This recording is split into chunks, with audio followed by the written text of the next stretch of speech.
Hallelujah, praise the lord. Joyful VC online சர்வீஸ்க்கு உங்கள் எல்லாரையும் அன்போடு கூட வரவேற்கிறேன். நம்முடைய தேவனை முழு ஆத்மாவோடும் முழு மனதோடும் முழு உள்ளத்தோடும் கூட இப்பொழுது நம்ம ஆராதிக்க போகிறோம். முதலாவதாக வேதத்திலிருந்து ஒரு பகுதியை வாசிச்சுட்டு அதுக்கப்புறம் நம்ம ஆராதனைக்குள்ளாக கடந்து போவோம். சிஸ்டர் வனிஷா அவர்கள் வேதத்திலிருந்து ஒரு பகுதியை எடுத்து வாசிப்பார்கள். சங்கீதம் 111 1-4 வரை. அல்லேலூயா, செம்மையானவர்களுடைய சங்கீதத்திலும் சபையிலும் கர்த்தரை முழு இருதயத்தோடும் துதிப்பேன். கர்த்தரின் செய்கைகள் பெரியவைகளும் அவைகளின் பிரியப்படுகிற எல்லாரிலும் ஆராயப்படுகிறவர்களுமாய் இருக்கிறது. அவருடைய செயல் மகிமையும் மகத்துவம் உள்ளது. அவருடைய நீதி என்றென்றைக்கும் நிற்கும். அவர் தம்முடைய அதிசயமான செய்கைகளை நினைவு கூறும்படி செய்தார்.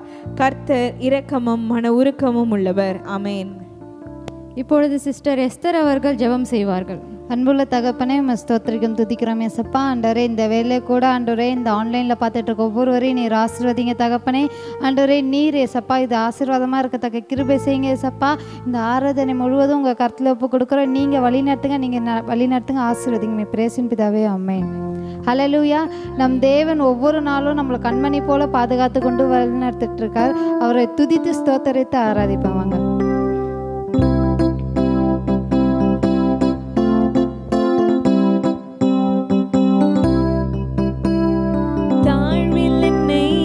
நினைத்தவரை துதித்துக் கொண்டே இருப்பேன்.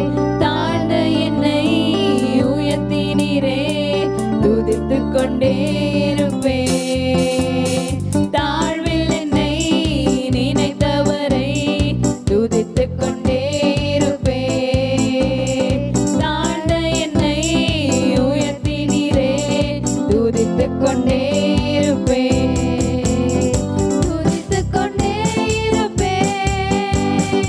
உயிருள்ள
எங்களோட தாழ்வில் எங்களை நினைத்தவரே உம்மை துதிக்கிறோம் ஆண்டவரே.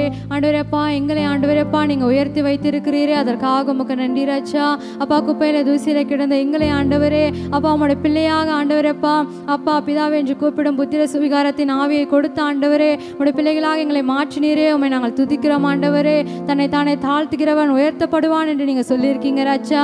அப்பா, எங்களை நாங்கள் ஒவ்வொரு நாளும் ஆண்டவரே அப்பா அப்பா நாங்கள் தாழ்மையோடு இருக்க ஆண்டவரே அப்பா எங்களுக்கு நீங்க கற்றுத்தாங்க ஆண்டவரே. அப்பா, நீர் எங்களுக்காக ஆண்டவரே அப்பா தாழ்மையின் ரூபம் எடுத்த ஆண்டவரே, எங்களுக்காக இந்த உலகத்திலே வந்த தேவன், நாங்களும் தாழ்மையோடு இருக்க ராஜா எங்களுக்கு கற்றுத்தாங்க.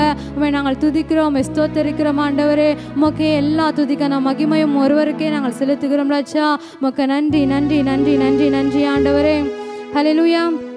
நம்முடைய தேவன் என்று நேற்றும் என்றும் என்று மாறாத தேவனாய் இருக்கிறார். அவரை நாம் எப்பொழுதும் துதித்து கொண்டே இருக்க வேண்டும். காலையும் மாலையும் அல்லேலூயா என்ற பாடலை பாடி நம்முடைய தேவனை ஆராதிப்போம்.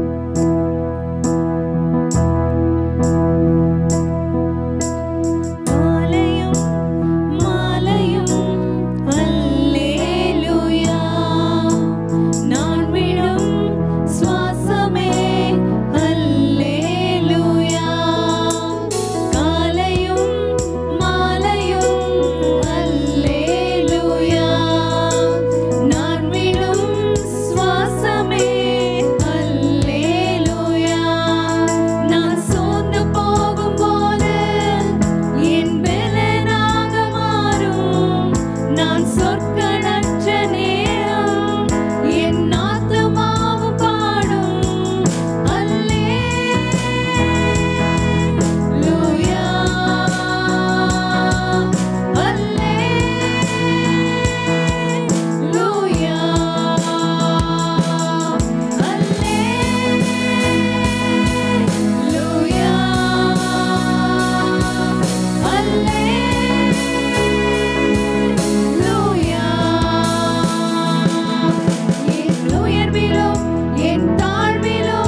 ஆண்டவரே.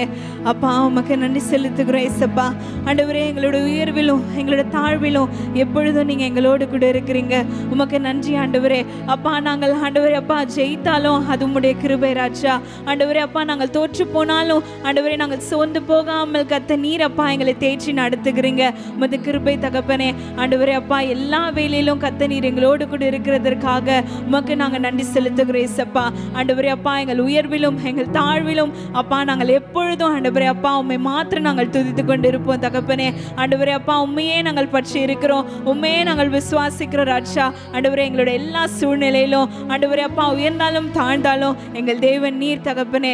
அப்பா என்றென்றைக்கும் ஆண்டவரே எங்கள் நாவு உண்மை துதித்து கொண்டே இருக்க கர்த்தர் எங்களுக்கு கிருபை பாராட்டுங்க அப்பா. ஆண்டவரே ஆராதனை முழுவதுமாய் கர்த்தர் நீர் எங்களை வழிநடத்தின கிருபைக்காக உமக்கு நாங்கள் நன்றி செலுத்துகிறோம். மிதியான வேலை உடைய பலத்த கரத்தில் நாங்கள் ஒப்பு கொடுக்கிறோம். கர்த்தர் நீர் எங்களை வழிநடத்துங்க, ஆளுகை செய்யுங்க. இயேசுவின் நாமத்தினால் ஜெபிக்கிறேன் என் ஜீவனுள்ள நல்ல தகப்பனே, ஆமென். ஹல்லேலூயா. கர்த்தருடைய நாமம் மகிமைப்படுவதாக. இந்த காணொலியை காண்கின்ற அனைவரையும் கர்த்தராகிய இயேசு கிறிஸ்துவின் நாமத்திலே அன்போடு கூட நான் வரவேற்கிறேன். இப்போதும் கூட நாம் தேவ செய்திக்குள்ளாயும் நாம் கடந்து போவோம். அன்புள்ள இயேசுவே, தேவன் எங்களோடு கூட பேசும்படியாக தாழ்மையுடன் நாங்கள் வேண்டிக் கொள்கிறோம் எங்கள் நல்ல பிதாவே, ஆமேன்.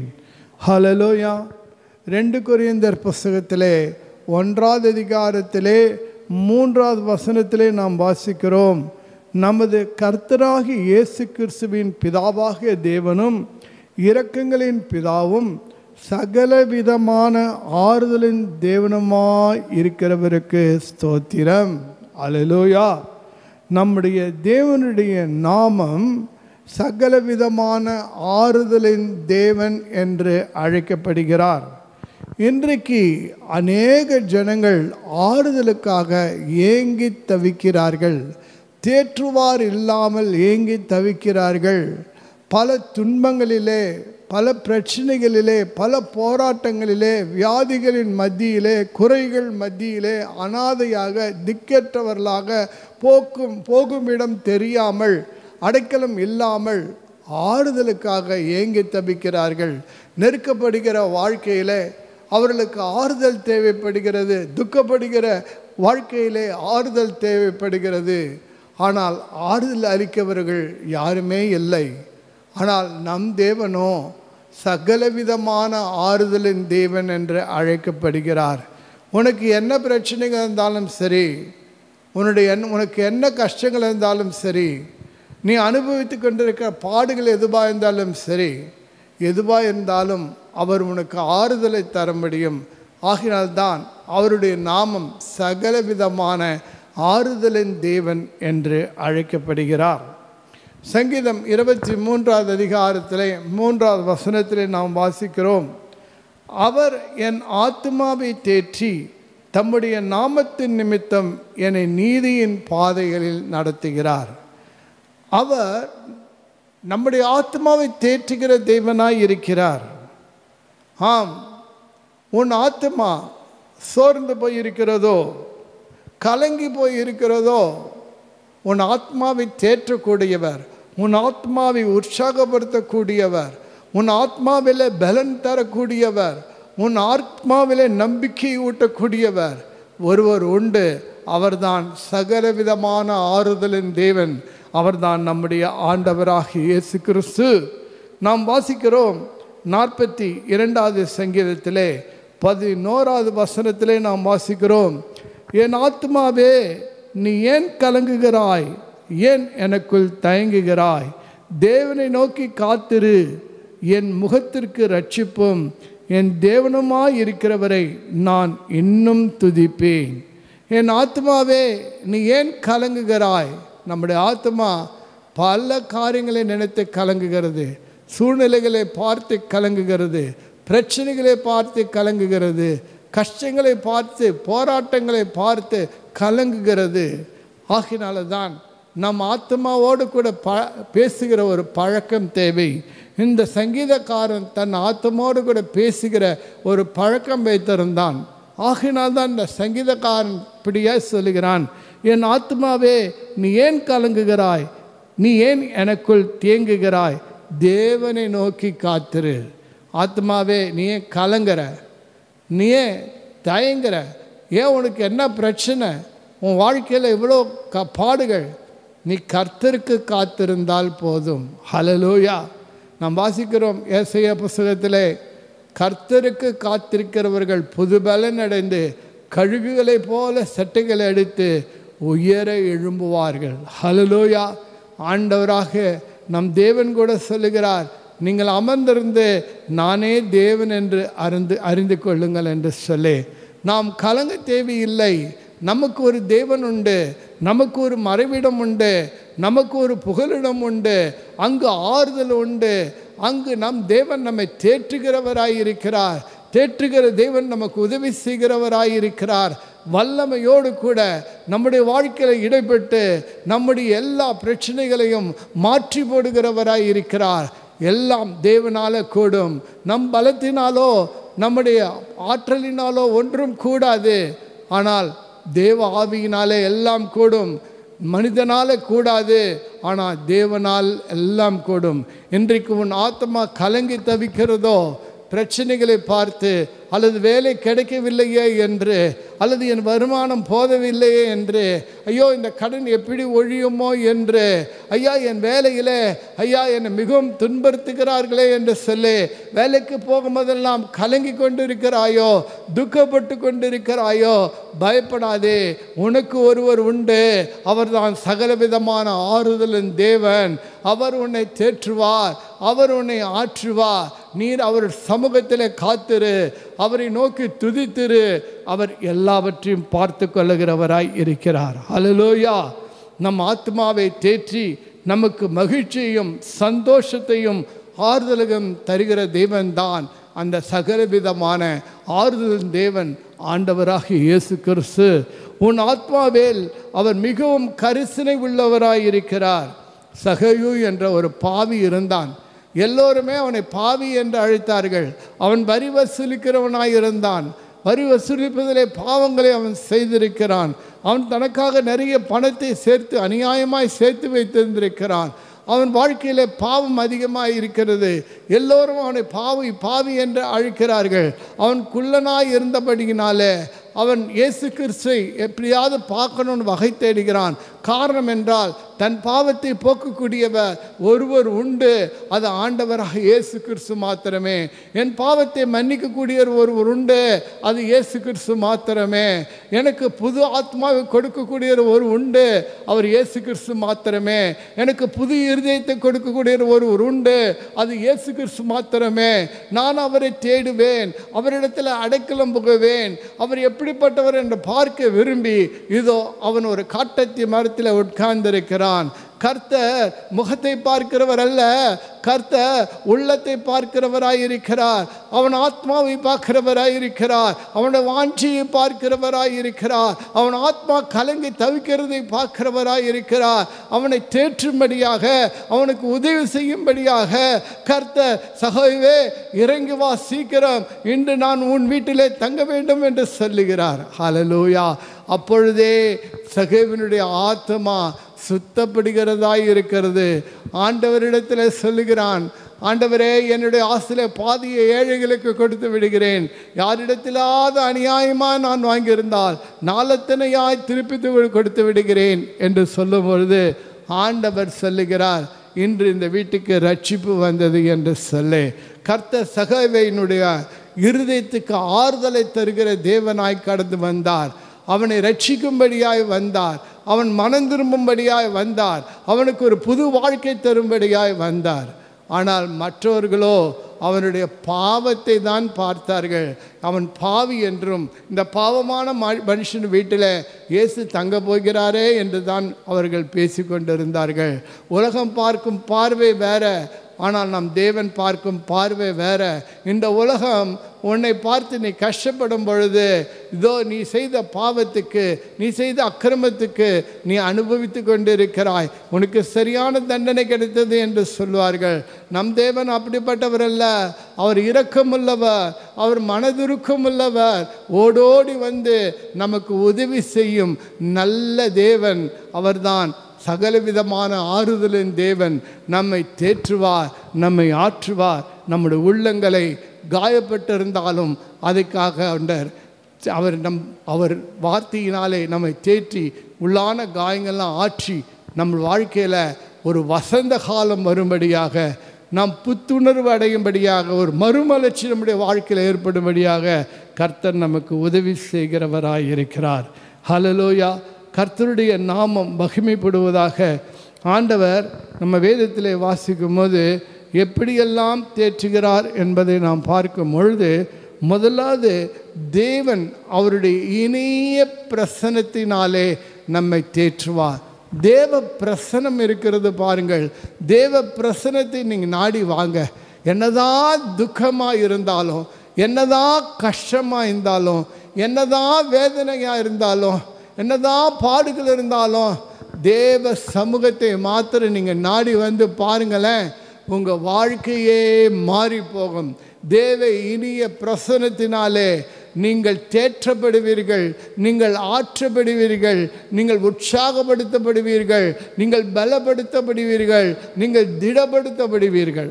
அன்னாள் என்று சொல்லி ஒரு ஸ்திரீ இருந்தால், அவளுக்கு நல்ல கணவன் தான், ஆனாலும் அவளுக்கு குழந்தை கிடையாது. மலடியாக இருந்தால், மலடியாக இருந்தபடியினாலே அவள் சோர்ந்து போனார். உலகத்தினுடைய இகழ்ச்சிக்கு ஆளானால் ஒரு நாள் தேவ ஆலயத்திலே கர்த்தரை தேடி அவருடைய பிரசனத்தில் மனங்கசந்து அழுதாலாம். அழுது ஒரு பொருத்தனையை ஏற்படுத்தினாலாம். அப்போது ஆண்டவர் அவளுடைய ஜெபத்தை கேட்டாராம். கேட்டு நினைத்தருளினாராம். அவளுக்கு இதோ ஒரு கிங் மேக்கர் குழந்தையை, இதோ ராஜாக்களை உருவாக்குகிற, ஆசாரியர்களை உருவாக்குகிற இப்படிப்பட்ட ஒரு கிங் மேக்கரை ஆண்டவர் ஒரு குழந்தையாக கர்த்தர் அவளுக்கு கொடுத்தாராம். பாருங்கள், அவள் ஆலயத்துக்கு சென்று திரும்பி வரும் பொழுது அவள் முகம் துக்க முகமாக இல்லை என்று வேதம் சொல்லுகிறது. ஹல்லேலூயா. அவளுடைய என்னுடைய இனிய பிரசன்னத்தினாலே அவள் துக்கமெல்லாம் மறைந்து அவள் மிகுந்த மகிழ்ச்சியோடு கூட திரும்பி வருகிறவளாய் இருக்கிறார். தேவனுடைய பிரசன்னத்தில் உங்கள் பிரச்சனைகள் எதுவாக இருந்தாலும், மலைகள் போல் இருந்தாலும், அவைகளெல்லாம் மெழுகு போல உருகி போகும். ஹல்லேலூயா. கர்த்தருடைய பிரசன்னத்தை நாடுங்கள், இயேசுவை நாடுங்கள், தேவனை தேடி வாருங்கள். கர்த்தரை தேடும் பொழுது அவர் முகத்தை நீங்கள் கண்டடைவீர்கள். தேவனுடைய பிரசன்னத்தில் உங்களுடைய தேவைகள் அனைத்தையும் கர்த்தர் சந்திப்பார். உங்கள் குறைவுகள் எல்லாம் நிறைவாக்குவார். ஒரு குஷ்டரோகி இருந்தான், சரீரம் முழுதும் குஷ்டம்.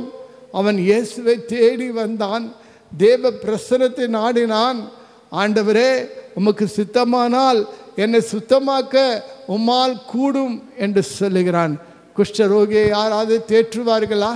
குஷ்டரோகிக்கு யாராவது ஆறுதல் சொல்லுவார்களா? குஷ்டரோகியை பார்த்து எல்லோரும் அருவருப்பார்கள். குஷ்டரோகியை பார்த்து எல்லோரும் விலகிதான் ஓடுவார்கள். குஷ்டரோகியை பார்த்து முகம் சிலிப்பார்கள். குஷ்டரோகியை பார்த்து திட்டுவார்கள். ஆனால் அவனுக்கு ஆறுதல் அளிக்கக்கூடியவர் யார் உண்டு? அவனுடைய பிரச்சனையை கண்டு அவனுக்கு உதவி செய்கிறவர் யார் உண்டு? கொஞ்சம் யோசித்து பாருங்க. அப்படிப்பட்ட வியாதியின் நிலைமையில் இருக்கிற ஒருவன் இயேசுடைய பிரசனத்தை நாடி வருகிறான். ஆண்டவரே, உமக்கு சித்தமானால் என்னை சுத்தமாக்க உம்மால் கூடும் என்று சொல்லுகிறான். கர்த்தர் தாமே அவன் மீது மனதுருகினாராம். அவனை தொட்டு எனக்கு சித்தம் உண்டு, நீ சுத்தமாகு என்று சொன்னாராம். அப்பொழுதே அவன் சுத்தமானானாம். ஹல்லேலூயா. தேவனுடைய பிரசனத்தில் நாம் நாடி வரும் பொழுது நம்முடைய வாழ்க்கையில் இருக்கிற என்ன பிரச்சனையாக இருந்தாலும் மாறி போகும். தேவன் கரிசனை உடையவர், நமக்கு ஆறுதல் அளிக்கிறவர், நம்மை தேற்றுகிறவர் மாத்திரமல்ல, நமக்கு சுகம் கொடுக்கிறவர், பிரச்சனைகளை மாற்றி போடுகிறவர், உன் கண்ணீரை ஆனந்த களிப்பாக மாற்றுகிறவர், உன் துக்கத்தை சந்தோஷமாய் மாற்றுகிறவர். அவர்தான் நம்முடைய ஆண்டவர். சகல விதமான ஆறுதலின் தேவனாக நம்மோடு கூட இருக்கிறவராய் இருக்கிறார். அல்லேலூயா. ஒரு 12 பாடுள்ள ஒரு ஸ்திரீ இருந்தால், அவள் தன்னுடைய வாழ்நாளெல்லாம் எத்தனையோ வைத்தியர்கள், எத்தனையோ மருத்துவங்கள், எத்தனையோ மருந்துகள் சாப்பிட்டு விட்டாள். ஆனால் அவளுக்கு சற்றும் குணமடையவில்லை. இயேசு கிறிஸ்துவத்தை குறித்து கேள்விப்பட்டார். இயேசுவின் வஸ்திரத்தை தொட்டாலும் நான் சொஸ்தமாவேன் என்று அவள் காத்திருந்த போது இயேசு அவள் இருந்த ஊருக்கே வந்தார். அப்போது அவள் அவ்வளோ கஷ்டப்படுகிறவள், 12 வருஷமாக வியாதிஸ்தல், அவளால் ஒன்று நடக்கிறது கூட கஷ்டம். ஆனாலும் தேவ பிரசனத்தை நாடினாள், ஓடினாள், இயேசுவினுடைய வஸ்திரத்தை தொட்ட உடனே இயேசுவினிடத்திலிருந்து வல்லமை புறப்பட்டு அவள் சுகம் அடைந்தாள். இயேசு சொல்லுகிறார், என்னை தொட்டது ஒருவர் உண்டு. அப்போது அந்த ஸ்திரீ சொல்லுகிறார், நான் தான் உன் வஸ்திரத்தை தொட்டேன், மகளே உன் விசுவாசம் உன்னை ரட்சித்தது, நீ வேதனை நீங்கி சுகமாயிரு என்று சொன்னார். பார்த்தீர்களா, அந்த 12 வருஷ வியாதி அவளை எவ்வளவு கொடுமையாக இருந்திருக்கும், எவ்வளோ வேதனைப்பட்டிருப்பா. ஆஸ்தியும் இழந்துட்டா, எல்லாத்தையும் இழந்துட்டா, ஏமாற்றம்தான் அவளுக்கு மிச்சம் இருந்துச்சு. ஆனாலும் ஆண்டவரை தேடி வந்தா, தேவ பிரசனத்தை தேடி வந்தா, ஆறுதலுக்காக சுகத்துக்காக வந்தா. கர்த்தர் அவளுக்கு சுகம் மாத்திரம் கொடுக்கல, ஆறுதலும் கொடுத்தார். உன் விசுவாசம் உன்னை ரட்சித்தது, நீ வேதனை நீங்க சுகமாயிரு, நீ ஆரோக்கியமாயிரு என்று சொல்லி அவளை ஆசீர்வதித்து அனுப்புகிறவராய் இருக்கிறார். ஹல்லேலூயா. கர்த்தருடைய நாமம் மகிமைப்படுவதாக. ஏசாயா 61வது அதிகாரத்திலே நாம் வாசிக்கிறோம், 1, 2, 3. கர்த்தராகி தேவனுடைய ஆவியானவர் என்மேல் இருக்கிறார், சிறுமைப்பட்டவர்களுக்கு சுவிசேஷத்தை அறிவிக்க கர்த்தர் என்னை அபிஷேகம் பண்ணினார். இருதயம் நொறுங்கொண்டவர்களுக்கு காயங்கட்டுதலையும், சிறைப்பட்டவர்களை விடுதலையும், கட்டுண்டவர்களுக்கு கட்டவிழ்க்க கூறவும், கர்த்தருடைய அனுகிரக வருஷத்தையும் தம்முடைய தேவன் நீதியை சரிக்கட்டவும் நாளை கூறவும், துயரப்பட்ட அனைவருக்கு ஆறுதல் செய்யவும், சியோனிலே துயரப்பட்டவர்களை சீர்படுத்தவும், அவர்களுக்கு சாம்பலுக்கு பதிலாக சிங்காரத்தையும், துயரத்துக்கு பதிலாக ஆனந்த தைலத்தையும், ஒடுங்கின ஆவிக்கு பதிலாக துதியின் ஆடையை கொடுக்கவும் அவர் என்னை அனுப்பினார். அவர்கள் கர்த்தர் தம்முடைய மகிமைக்கென்று நாட்டின நீதியின் விருட்சங்கள் எனப்படுவார்கள். ஹல்லேலூயா. கர்த்தருடைய நாமம் மகிமைப்படுவதாக. இந்த வசனத்திலிருந்து நாம் தெரிந்து கொள்வது என்ன? சகலவிதமான ஆறுதலின் தேவனை நாம் தேடி வரும் பொழுது நம்முடைய வாழ்க்கை மாறுகிறதா இருக்கிறது. ஹல்லேலூயா. நீ சிறுமைப்பட்டு இருந்தாலும் சரி, நீ இருதயம் நொறுங்கொண்டிருந்தாலும் சரி, நீ சிறைப்பட்டு போயிருந்தாலும் சரி, அல்லது நீ துயரப்பட்டு இருந்தாலும் சரி, நீ ஒடுங்கி போயிருந்தாலும் சரி, கர்த்தர் உன்னை மாற்றுவார். அவருடைய பிரசனத்தில் இது எல்லாம் மாறி போகும். ஹல்லேலூயா. கர்த்தரால் கூடாத காரியம் எதுவுமே இல்லைங்க. தேவ பிரசனத்தை நாடுங்க, கர்த்தர் உங்களுக்கு உதவி செய்வார். பவுலும் சீலாவும் கை கால்கள் கட்டப்பட்டு தொழுமரத்தில் அந்த ஜெயிலில் இருக்கிறாங்க. அவங்க தேவ பிரசனத்தை நாடினாங்க. எப்படி நாடினாங்க? துதியினாலே பாடி ஆராதித்து தேவனை பிரசனத்தை நாடினாங்க. தேவ பிரசனம் வந்துச்சு. அவங்க எங்கே இருந்தாங்களோ அந்த இடம் அசைந்தது, சிறைசாலைகள் கதவுகள் திறந்தது, அவர் கட்டுகள் எல்லாம் அவிழ்ந்து போயின, அவர்கள் விடுதலை அடைந்தார்கள். ஹல்லேலூயா. நம் தேவன் நம் மீது கரிசனை உடையவராய் இருக்கிறார். அவருடைய நாமம் சகலவிதமான ஆறுதலின் தேவனாய் இருக்கிறார். நாம் ஆத்மாவை பார்த்து சொல்லுவோம், ஆத்மாவே நீ ஏன் கலங்குகிறாய்? நீ எதற்காக கலங்குகிறாய்? சகல விதமான ஆறுதலின் தேவன் உனக்கு ஆறுதல் கொடுப்பார், உன்னை தேற்றுவார், உனக்கு உதவி செய்வார். நீ கர்த்தரை நோக்கி அமர்ந்திரு, அவரை நோக்கி துதி ஸ்தோத்திரி என்று சொல்லி உங்கள் ஆத்மாக்களோடு பேசுங்கள். ஹல்லேலூயா. கர்த்தருடைய நாமம் மகிமைப்படும். 2வது காரியம், அவர் எப்படி நம்மோடு கூட பேசுகிறார் தெரியுங்களா? வசனத்தின் மூலம் நம்மோடு கூட பேசுவார். வசனத்தின் மூலம் நம்மை தேற்றுகிற தேவன், நம்மை ஆறுதல் படுத்துகிற தேவனாய் இருக்கிறார். சங்கீதம் 119:50 நாம் வாசிக்கிறோம், நீர் என்னை நம்ப பண்ணின வசனத்தை உமது அடியேனுக்கு நினைத்தருளும், அதுவே என் சிறுமையில் எனக்கு ஆறுதல், உம்முடைய வாக்கு என்னை உயிர்ப்பித்தது. ஹல்லேலூயா. அருமையான தேவ பிள்ளைகளை, உங்கள் வாழ்க்கையில் கலங்கி தவிக்கிறீர்களா? உங்கள் வாழ்க்கையில் ஆத்மா கலங்கி இருக்கிறதா? உங்கள் துன்பத்திலும் துயரத்திலும் உழன்று கொண்டு இருக்கிறீர்களா?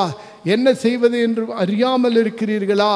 சகல விதமான ஆறுதலின் தேவன், அவருடைய வேத புத்தகம் நம்மிடத்தில் உண்டு. அதில் ஏராளமான வாக்குத்தத்தங்கள் உண்டு. எல்லா வாக்குத்தத்தம் கிறிஸ்துவுக்குள் ஆம் என்றும் ஆமேன் என்றும் இருக்கிறது. வேத புத்தகத்தை எடுத்து வாசியுங்கள். அவர் நமக்கு கொடுத்த ஒவ்வொரு வார்த்தைகளையும் நம்மை உயிர்ப்பிக்கக்கூடியதாய் இருக்கிறது. நமக்கு ஆறுதலை கொடுக்கக்கூடிய வசனங்களாய் இருக்கிறது. அது உங்களுக்கு விசுவாசத்தை கொடுக்கக்கூடியதாய் இருக்கிறது. உன் சிறுமையிலே அது ஆறுதல் அளிக்கக்கூடிய வசனமாய் இருக்கிறது. ஹல்லேலூயா. எவர் ஒருவர் வேதத்தை வாசிக்கிறார்களோ அவர்கள் சோர்ந்து போவதே இல்லை, அவர்கள் பலவீனம் அடைவதே இல்லை. அவர்கள் வேதத்தை எடுத்து வாசிக்கும் பொழுது எந்த விதமான சூழ்நிலை இருந்தாலும் அந்த வார்த்தை அவர்களை தேற்றும், அந்த வார்த்தை அவர்களை ஆற்றும், அந்த வார்த்தை அவங்களை உற்சாகப்படுத்தும், அந்த வார்த்தை அவங்களை விசுவாசத்தை வர்த்திக்க செய்யும், அந்த வார்த்தை அவர்களை உயிர்ப்பிக்கும், அந்த வார்த்தை அவங்களுக்கு புது வாழ்க்கை கொடுத்து ஆசீர்வதிக்கும். ஹல்லேலூயா. இதுதான் தேவனுடைய வார்த்தை. வானமும் பூமியும் ஒழிந்து போகலாம், என் வார்த்தைகள் ஒருபோது ஒழிந்து போவதில்லை என்ற வாக்கு பண்ணின தேவன் அவர்தான் சகல விதமான ஆறுதல் தேவன். அவர் என்னோடு இருக்கிறார், அவர் உன்னோடும் கூட இருக்கிறார். ஹல்லேலூயா. கர்த்தருடைய நாமம் மகிமைப்படுவதாக. யோசுவா புஸ்தகத்திலே நாம் வாசிக்கிறோம். 1:5-6 நாம் வாசிக்கும் போது யோசுவாவுக்கு கர்த்தர் இப்படியாய் சொல்லுகிறார். நாம் வாசிப்போம். யோசுவா புஸ்தகம் 1:5-6. யோசுவாவுக்கு திடீரென்று மோசேயை தேவன் எடுத்துக்கொண்டார். மோசேயுடைய தலைமை பதவியானது யோசுவாவுக்கு வருகிறது. பல லட்சக்கணக்கான மக்கள், இந்த மக்களை அவன் வழிநடத்த வேண்டும். இன்னும் போரிட வேண்டிய ராஜாக்கள் உண்டு, ஜாதிகள் உண்டு, இன்னும் எத்தனையோ தடைகள், யோர்தான் உண்டு, எரிகோ உண்டு. இதையெல்லாம் கடந்து பாலும் தேனும் ஊரும் தேசத்தின் இந்த ஜனங்களை அழைத்து செல்ல வேண்டும். இந்த ஜனங்களோ முறுமுறுக்கிறவர்கள், இந்த ஜனங்களோ வணங்கா கழுத்துள்ளவர்கள். அவன் திகைத்து ஒன்றும் அறியாது இருக்கிறான். அப்போது கர்த்தர் இதோ அவனோடு கூட பேசுகிற வசனம்தான் இதோ 5:6. நீ உயிரோடு இருக்கும் நாளெல்லாம் ஒருவனும் உனக்கு முன்பாக எதிர்த்து நிற்பதில்லை. நான் மோசையோடு இருந்தது போல உன்னோடும் இருப்பேன். நான் உன்னை விட்டு விலகுவதும் இல்லை, உன்னை கைவிடுவதும் இல்லை. பலங்கொண்டு திடமனதாயிரு. இந்த ஜனத்தின் பிதாக்களுக்கு நான் கொடுப்பேன் என்று ஆணையிட்ட தேசத்தை நீ இவர்களுக்கு பங்கிடுவாய் என்று சொல்லி அவனோடு கூட பேசுகிறார். ஹல்லேலூயா. பலங்கொண்டு திடமனதாயிரு. இந்த ஜனங்களை குறித்து பயப்படாதே. இவர் முறுமுறுக்கிறவர்கள் தான், வணங்கா கழுத்துள்ளவர்கள் தான், பயப்படாதே. நான் மோசையோடு இருந்து எப்படி அற்புதங்கள் அதிசயங்களெல்லாம் நான் நடத்தினேனோ அதே போல் யோசுவாவே, நான் உன்னோடு கூட இருந்த அற்புதங்கள் அதிசயங்கள் நான் நடத்துவேன். நீ பலங்கொண்டு திடமனாதாராக இரு. நீ பயப்பட அவசியம் இல்லை. நான் உன் கூட இருக்கிற, நான் தான் நடப்பிக்கிற தேவன், நான் தான் வழி நடத்துகிற தேவன். நீ எதை குறித்து கலங்க வேண்டாம் என்று சொல்லி இவனுக்கு தைரியத்தை ஊட்டுகிறவராய் இருக்கிறார். ஹல்லேலூயா.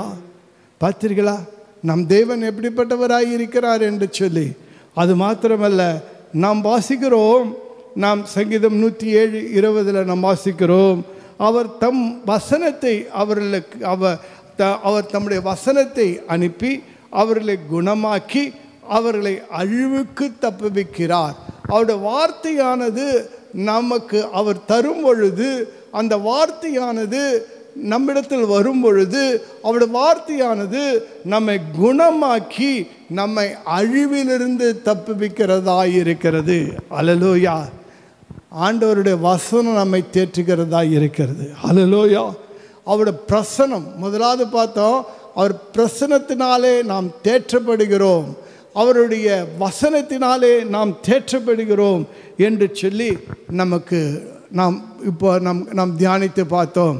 பாருங்க, சங்கீதம் 19வது அதிகாரத்தில் நீங்கள் வாசிச்சிங்கன்னா, அவருடைய வார்த்தைகள் பொன்னிலும் மிகுந்த பசும்பொன்னிலும் விரும்பப்படத்தக்கதும் தேனிலும் தேன் கூட்டிலிருந்து ஒழுகும் தெளித்தேனிலும் மதுரமுள்ளதாய் இருக்கிறது.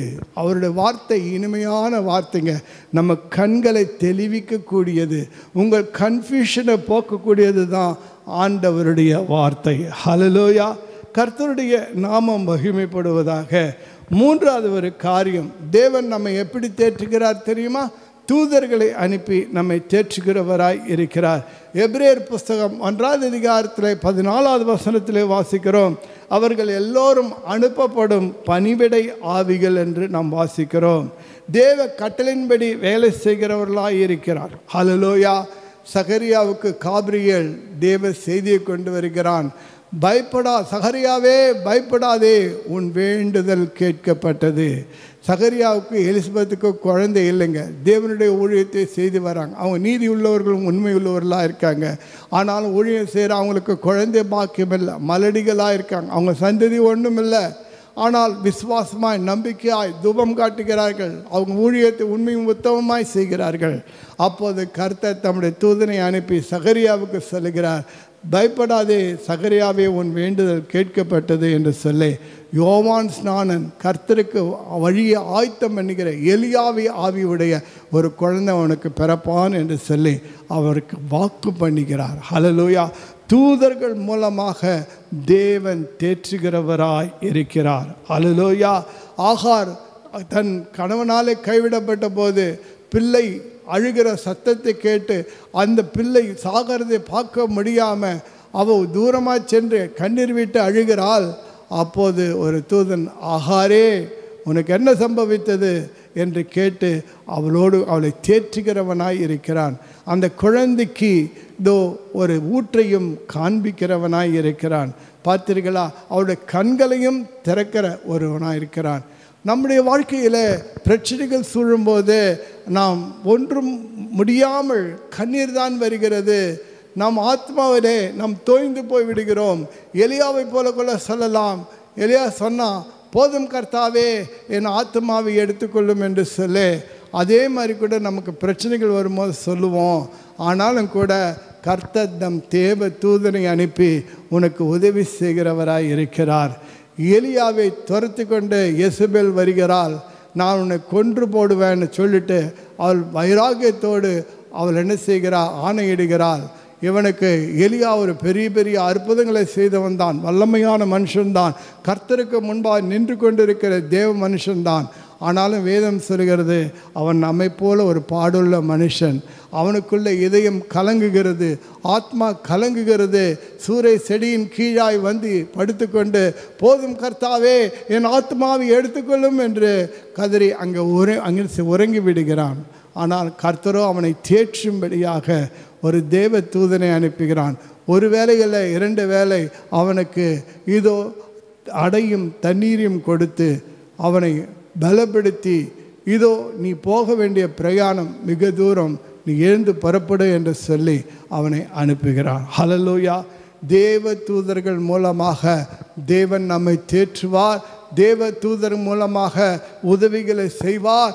தேவ தூதர்கள் மூலமாக நம்மை ஆறுதல் படுத்துகிறவராய் இருக்கிறார். ஹல்லேலூயா. 4வது ஒரு காரியம், ஏசாயா 40வது அதிகாரத்தில் 1வது வசனத்தில் தம்முடைய ஊழியர்களை பார்த்து சொல்லுகிறார், என் ஜனத்தை ஆற்றுங்கள், தேற்றுங்கள். ஹல்லேலூயா. இன்றைக்கு ஊழியக்காரர்கள் உங்களை தேற்றுகிறவர்களாக ஆற்றுகிறவர்களாக இருக்கிறார்கள். நீங்கள் ஊழியக்காரர்களை தேடி வரும்போது அவர்கள் தேவ வசனத்தை உங்களுக்கு எடுத்து சொல்வார்கள். அவர்கள் திறப்பிலே நின்று தேவனிடத்திலிருந்து பெற்று உங்களிடத்தில் கொடுப்பார்கள். உங்களுடைய பிரச்சனையை தேவனிடத்தில் கொண்டு சென்று அதற்கு தகுந்த பதிலை உங்களுக்கு எடுத்து வருவார்கள். ஊழியக்காரர்கள் உங்களை தேற்றுகிறவர்களாக ஆற்றுகிறவர்களாக இருக்கிறார்கள். அலங்கார வாசலிலே ஒரு முடவன் இருக்கிறான். இடுப்பு வரைக்கும் நல்லா இருக்கிறான், இடுப்பு கீழே சூம்பி போயிருக்கு. அவன் வாழ்க்கை பிச்சை எடுக்கிற ஒரு வாழ்க்கை. நான் பாதி நல்லா இருக்கிறேன், பாதி முடமாக இருக்கிறேன். என் வாழ்க்கையில் பிச்சை எடுக்கிறது தான் தொழில். என்னை பார்த்த எல்லாரும் நல்லா தான் பார்ப்பாங்க, அதனால் என்னால் உழைக்க முடியாது, பிச்சை எடுப்பது ஒரு தொழிலா என்று சொல்லி அவனுக்குள்ளே கலங்கி தவித்து ஒவ்வொரு நாளும் பிச்சை எடுத்து கொண்டிருப்பான். அவனை கொண்டு வர உதவி தேவை, அவனை கொண்டு செல்ல உதவி தேவை, அவனுடைய காரியங்களை செய்ய உதவி தேவை. உதவி இல்லாமல் அவனால் வாழவே முடியாது. அப்படிப்பட்ட ஒரு சப்பானியாய் அவன் காணப்படுகிறான். அப்பொழுது பேதுருவும் யோவானும் அவனை பார்த்து, அதோ பொன்னும் வெள்ளியும் என்னிடத்தில் இல்லை, என்னிடத்தில் இருக்கிறது நான் உனக்கு தரேன், நசரேனாக இயேசு கிறிஸ்து நாமத்தில் நட என்று சொல்லும்போது அவன் கரடுகள் பலனடைந்து ஏஞ்சி நடக்க ஆரம்பிச்சிட்டான், துள்ளி குதிக்க ஆரம்பிச்சிட்டான். அவங்க பின்னாடியே தேவாலயத்துக்கு போக ஆரம்பிச்சிட்டான். அல்லேலூயா. ஊழியர்களிடத்தில் வரும் பொழுது உங்களுடைய பலவீனத்தை தேவனிடத்தில் ஒப்பு கொடுத்து அவருடைய பலமான வார்த்தைகளை அல்லது அவர் அற்புதத்தை உங்களுக்கு கொண்டு வந்து கொடுப்பார்கள். நீங்கள் தேற்றப்படுவீர்கள், நீங்கள் ஆற்றப்படுவீர்கள். ஐந்தாவது ஒரு காரியத்தை நாம் பார்த்து முடிக்கலாம். அதுதான் ஏசாயா புஸ்தகத்திலே 66வது அதிகாரத்திலே 13வது வசனத்தில் வாசிக்கிறோம். ஒருவனை அவன் தாய் தேற்றுவது போல நான் உங்களை தேற்றுவேன். ஹல்லேலூயா. ஒரு தாய், கொஞ்சம் யோசிச்சு பாருங்க, ஒரு தாய் தன்னுடைய பிள்ளையை எப்படியெல்லாம் தேற்றுவாங்க. அழும்போது இடுப்பில் தூக்கி வச்சுக்கிட்டு கிளுகிழுப்பை காட்டுவாங்க, வெளியே ஓடுவாங்க, அல்லது அதுக்கு ஏதாவது பால் கொடுப்பாங்க, அல்லது அதனுடைய பசி உணர்ந்து அதுக்கு தகுந்தபடி ஏதாவது செய்வாங்க. அது பயந்துருந்தால் அதை என்ன செய்வாங்க, பயப்படாதுன்னு சொல்லுவாங்க. அந்த தாயின் அன்பு கொஞ்சம் யோசித்து பாருங்களேன். அந்த தாயின் அன்பு பிரதிபலன் பிரதிபலனை விரும்பாமல், இது என்னுடைய குழந்தை பயப்படக்கூடாது, என் குழந்தை அழக்கூடாது, என் குழந்தை தைரியசாலியாக இருக்கணும், என் குழந்தைக்கு என்ன ஏற்பட்டது, நான் உதவி செய்வேன், என்னால் என்னெல்லாம் முடியுமோ அதை செய்து என் குழந்தை எப்படியா ஆறுதல் படுத்துவேன் என்று அந்த தாய் முயற்சிக்கிறார் பாருங்க. அந்த தாயினை விட மேலானவர் நம் ஆண்டவர்.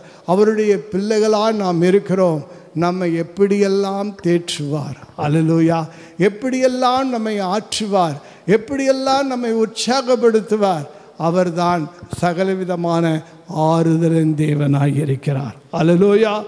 அவர் தம்முடைய இனிய பிரசனத்தினாலே நம்மை தேற்றுகிறவர், வசனத்தின் மூலமாய் நம்மை தேற்றுகிறவர், தூதர்கள் மூலமாய் தேற்றுகிறவர், ஊழியர்கள் மூலமாய் தேற்றுகிறவர், ஒரு தாயை போல தேற்றுகிறவர். அவர் தன் இனிய பிரசனத்தினாலே நமக்கு ஆறுதல் கொடுப்பார், வசனத்தின் மூலமாய் நமக்கு ஆறுதல் கொடுப்பார், தூதர்கள் மூலமாய் நம்மை ஆறுதல் படுத்துவார், ஊழியர்கள் மூலமாய் நம்மை ஆறுதல் படுத்துவார், ஒரு தாயை போல ஆறுதல் படுத்துவார். காரணம், அவர் சகல விதமான ஆறுதலின் தேவனாய் இருக்கிறார். ஹல்லேலூயா. ஜெபித்து முடிப்போமா? அன்புள்ள இயேசுவே, இந்த காணொலியை காண்கின்ற அனைவரையும் தேவன் ஆசீர்வதிப்பீராக. இவர்களுக்கு எந்த சூழ்நிலை எப்படி இருந்தாலும் சகலவிதமான ஆறுதலின் தேவன் இவர்களை தேற்றுவீராக, உங்கள் ஆத்மாவை தேற்றுவீராக. உங்கள் ஆத்மா கலங்கி தவிக்கும் என்றால் இப்பொழுதே இக்கணமே ஆண்டவரே இவர்களை தேற்றி ஆற்றி இவர்களுக்கு உதவி செய்யுங்கப்பா, இவங்களை ஆசீர்வதிங்கப்பா. ஆமாண்டவரே, உம்முடைய பிரசன்னத்தினாலே, உம்முடைய வசனத்தினாலே, உம்முடைய தூதர்கள் மூலமாக, உம்முடைய ஊழியர்கள் மூலமாக, ஏன் நீயே ஒரு தாயாய் இருந்து ஆண்டவர் நீ தான் பெற்றெடுத்திருக்கீங்க எங்களை. நீங்கள் தான் ஆண்டவர் எங்கள் ரத்தத்தினால் எங்களை கிரயமாய் கொண்டு இருக்கீங்கப்பா. ஆண்டவரே, நீர் எங்களை தேற்றுங்க, ஆசீர்வதிங்கப்பா. உமக்கு நன்றி. இயேசுவின் நாமத்தில் பிதாவே, ஆமேன். இந்த காணொலியை காண்கின்ற அனைவரும் தேவன் ஆசீர்வதிப்பாராக. இப்போது கூட காணிக்கை கொடுக்கிற பிள்ளைகள் விசேஷமாய் தேவன் ஆசீர்வதிப்பாராக. ஆரம்பம் முதல் முடிவு வரைக்கும் வழிநடத்தின தேவனுக்கு ஸ்தோத்திரம். எல்லாம் சேர்ந்து சொல்லுவோமா? என் ஆத்மாவே கர்த்தரை ஸ்தோத்ரி, என் முழுள்ளமே பரிசுத்த நாமத்தை ஸ்தோத்ரி. என் ஆத்மாவே கர்த்தரை ஸ்தோத்ரி, கர்த்தர் செய்த சகல உபகாரங்களையும் மறவாதே. ஆமேன். கர்த்தராகிய இயேசு கிறிஸ்துவின் கிருபையும் பிதாவாகிய தேவனுடைய அன்பு பரிசுத்த ஆவியின் அன்யோன்யம் ஐக்கியம் சந்தோஷமாக இருக்கலாம் நம் அனைவரோடு கூட இருப்பதாக. ஆமேன், ஆமேன், ஆமேன். God bless you all.